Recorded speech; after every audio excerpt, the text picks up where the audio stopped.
Today, we're going to look at 3 places you can't go, and people who went there anyways.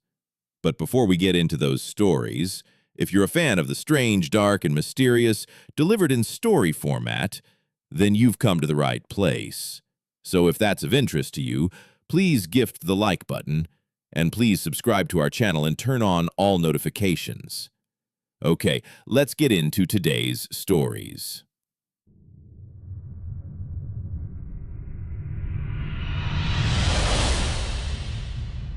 Just before midnight on August 20th, 2012, a 19-year-old college student named Rosem and her best friend, 19-year-old Elizabeth Nass, walked down Main Street in their hometown of Ellicott City, Maryland.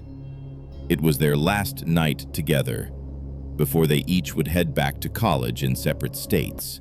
And so, to cap off what had felt like a perfect summer, they decided to grab a few beers, despite being underage, and head on over to their favorite hangout spot, a train trestle that ran over Main Street.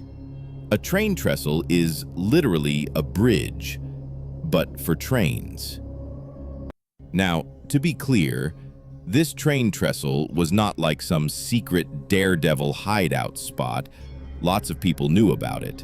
Lots of kids in town, including Rose and Elizabeth, had been up here many times. And while there was an active train track that ran across it, the ledge on the trestle where everybody would sit when they were up there was several feet away from the tracks, kind of safely out of the way. You could be up there looking down over the town, and a train could literally pass right by you and not affect you. So overall, it was safe. So Elizabeth and Rose climbed up onto the train trestle and took their seats along the ledge, safely away from the tracks. And then they cracked open a few beers and began talking about their upcoming semesters. They talked about which classes they were going to take and what they were looking forward to, and really how much they were going to miss each other. And then at some point, Rose pulled out her phone, and she took a photo of her and Elizabeth's feet dangling off the trestle. Basically, the photo captured their feet kind of hovering over Main Street. Then she posted that photo to Twitter. And then as soon as she hit post, she and Elizabeth heard this loud screeching sound coming from right behind them. And when they turned around to see what it was, something huge smashed into them, and then it went black. That loud screeching sound was the sound of a train passing by right behind them. But remember, the tracks are set far enough back that, the train, it couldn't hit them. And in this case, the train was not the thing that hit these two girls. Instead, it was something truly unfortunate that happened to them when that train passed by. The girls, it partially derailed. Not a full-scale, like cars going everywhere off the tracks, but instead several of these cars basically toppled over to their sides. And some of those cars that toppled over were carrying thousands of pounds of coal. And these were open cars. You could literally see the coal as the train goes by. And so, as the train's going by, those cars topple, all this coal comes out, and the coal smashed into Rose and Elizabeth and fully buried them. It was like they were under an avalanche, but not of snow, of coal. And so, by the time the girls were pulled out of the coal, they were already dead. Rose and Elizabeth were the only 2 fatalities from this derailment. Their families would later sue the railroad company alleging negligence, and each family would receive a settlement, though the exact amounts were never disclosed.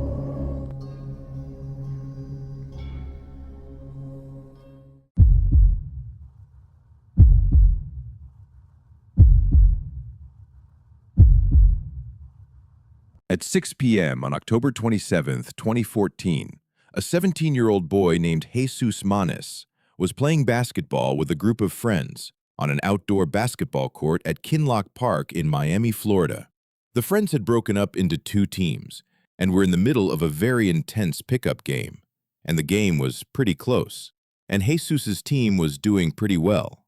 But at some point, when Jesus and his team had possession, one of his teammates just got frazzled by the defense and just took this crazy three-point shot from way behind the line, and the ball just sailed right past the hoop, completely missed it, air ball, and it bounced and then went clean over this chain-link fence on the edge of the park. And as soon as this happened, Jesus and all of his friends let out a collective groan, because they knew basically anything that went over that fence was pretty much gone forever. But to Jesus's surprise, one of his friends turned to Jesus and was like, "Hey, why don't you just hop the fence and go get the ball?" Now, Jesus really did not want to do that. I mean, he had been coming to this park since he was like 1 year old with his family, and his mom and dad had always told him to never, ever climb that fence. Never. But now Jesus's friend who had asked him to do this had kind of, like, turned it into a dare. And he's like, "No, really, come on, Jesus, like, go hop the fence and get the ball." And the other friends had kind of picked up on this, and they were kind of egging it on, being like, "Yeah, Jesus, go over there, get the ball."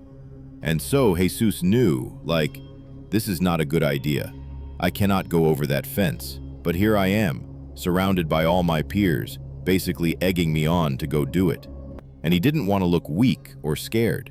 And so he's thinking to himself, "Hey, what's the worst that could happen?" And he's like, "All right, I'll go get it." And so Jesus left the basketball court and walked over to this fence. And it was about 7 feet tall, and there was all this barbed wire across the top of it. And so, as he's standing there, looking at the fence, he turns back around, and his friends are all smiling like, "Yeah, go get it." And so he's like, "Okay." And he begins climbing the fence, and he gets to the top, and he reaches the barbed wire. And he very carefully positions himself so he doesn't cut himself on the way over, and right after he's cleared the barbed wire, he kind of tumbles to the other side of the fence.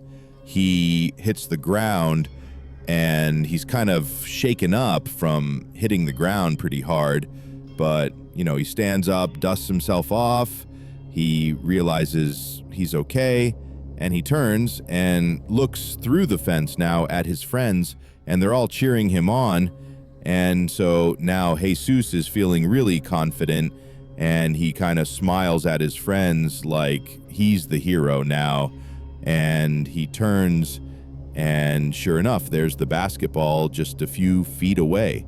So he walks over, picks up the basketball, and chucks it over the fence back to his friends. And Jesus was about to climb over the fence and go rejoin his friends when he happened to look back in the direction of where his basketball had been, and he noticed there was another basketball that somebody else had lost over this fence, except this basketball was on the other side of a second fence. Basically, once you climb this first fence, a couple of feet later, there is a second fence. These were the two fences that Jesus and everybody who ever came to this park were warned about. Never climb them. But Jesus has already climbed the first one, and he's got his basketball, and he's thinking, I can climb the second one too, and I can get that basketball, and then we'll have two. So if we ever lose another one, we have a backup. So without even telling his friends, Jesus walks over to the second fence, which is basically identical to the first fence, about 7 feet tall, a bunch of barbed wire at the top, and he carefully climbs to the top, and he kind of positions himself over the barbed wire, and then he drops down to the other side. Except this time, when he hits the ground after clearing that second fence, something horrible happens.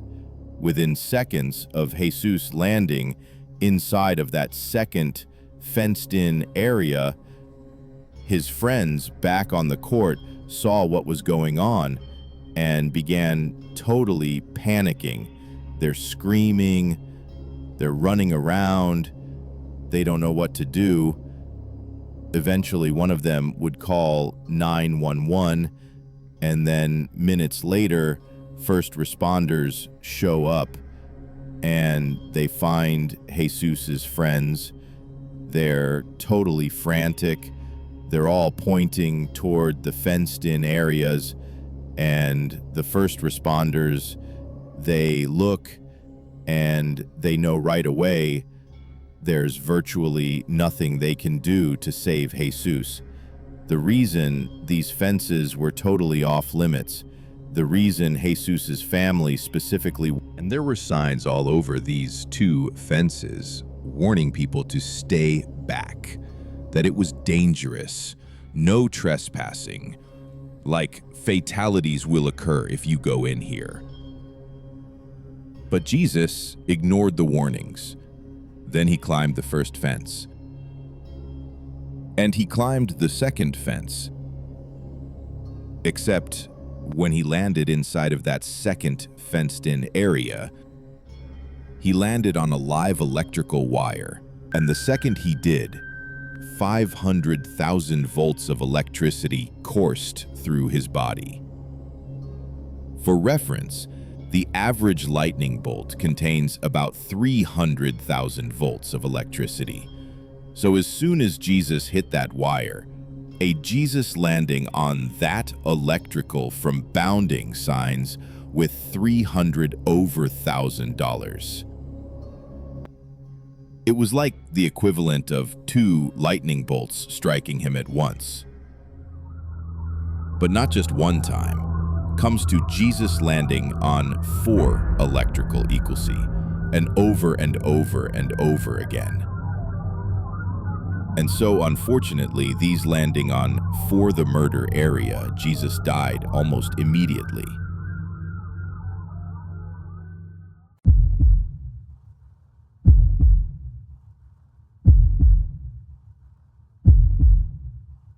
On the afternoon of April 22, 2023, a 49-year-old father of 3 named Carl Keefe roughed a cave system in Cumbria, England.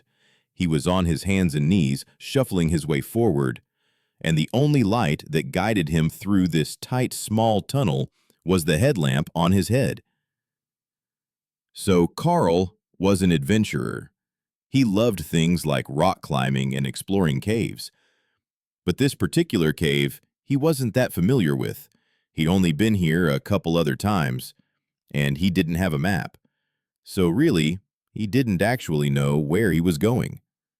But Carl wasn't remotely worried, because he knew this was easily the safest cave system he had ever explored. In fact, this place was so safe that often people showed up with their kids and let them run around freely, with no fear they were going to get hurt. And so Carl has no worries here. And also, he's thinking to himself, he's not very far into this particular tunnel. He can actually still hear the other people and their kids kind of right behind him. And so again, even though he doesn't really know where he is, he feels completely fine. And so Carl continued crawling through this tunnel.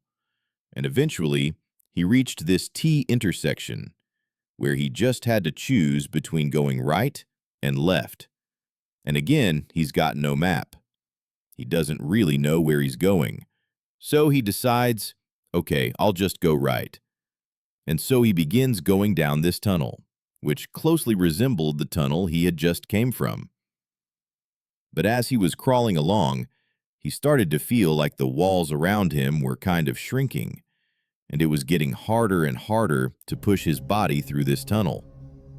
And then finally, when it felt like it was so tight around him and it was getting so claustrophobic that maybe he should just turn around, he reached a dead end.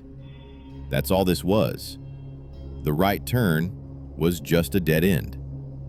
And so he thought, okay, I'll just turn around and go back the way I came and, maybe explore the left side. So, in order to do that, Carl decided he would make a U-turn with his body.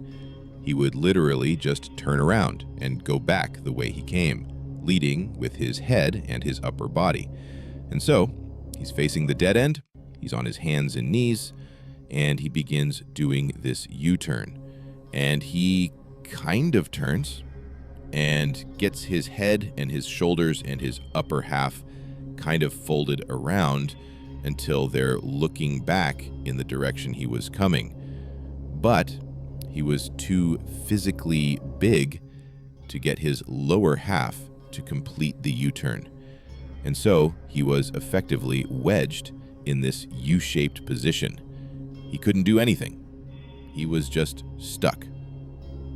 But Carl didn't panic because he knows this is a safe place. This is not a big deal. Nobody gets hurt in these cave systems. And I just need to rethink how I go back the way I came. Clearly, this U-turn attempt is not working. And so he decides, okay, let's reset. I'll pull my shoulders and my upper body back, and I'll reset facing the dead end. I'll basically go back to exactly the position I was just in.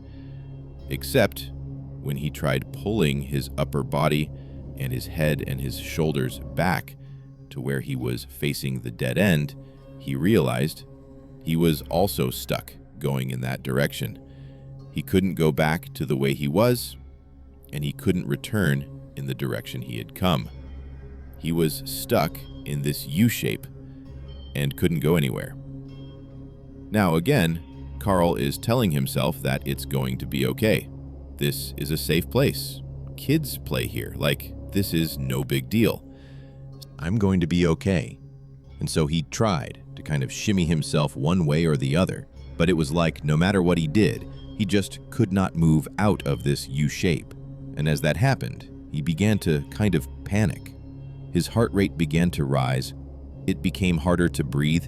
It felt like the walls of this cave were kind of pushing down on him. And before long, he was becoming overwhelmingly claustrophobic. It just felt like the walls of this tunnel were crushing him. And he really began to panic. And he just started screaming out for help. Immediately, some of the staff who heard Carl yelling out made their way into this tunnel system and actually saw Carl. They could see him in this U-shape, totally wedged. And at first, they couldn't understand what was even happening here. But when they tried to pull him out, they couldn't get him to move. I mean, he really was totally stuck here. And so, sensing that this was a true emergency, the staff backed out and they called the fire department. And the fire department, they came out, and they too could not get Carl out. He was stuck. And so pretty quickly, Carl realized all he could do here was just do his best to stay calm, because this position he was in was really restricting his breathing. Not to mention, the tunnel itself is pressing down on him. And so he just tried to stay calm and kind of have measured breaths. And he kept thinking, the rescue team, they're right there. They're going to get me out of here quickly. I know it. But much to Carl's shock, and to the shock of all the first responders, they didn't get Carl out quickly.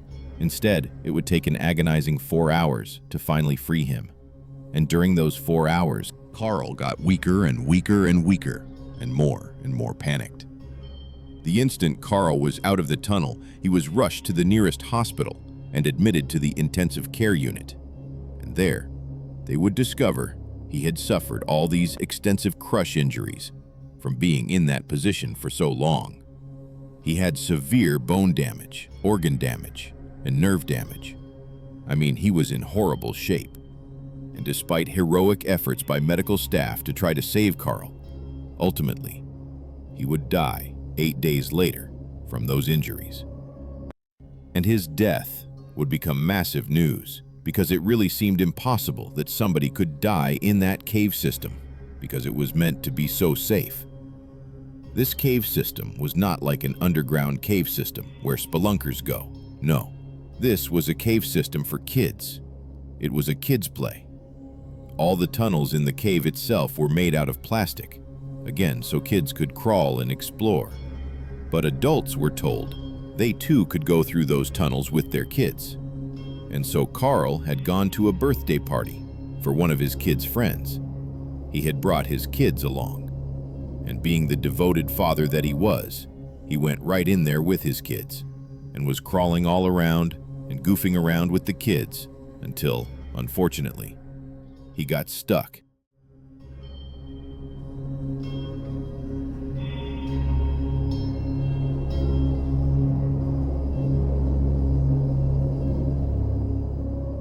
Thank you so much for watching. Let me know what you thought of today's episode in the comments. And remember, we have hundreds of videos for you.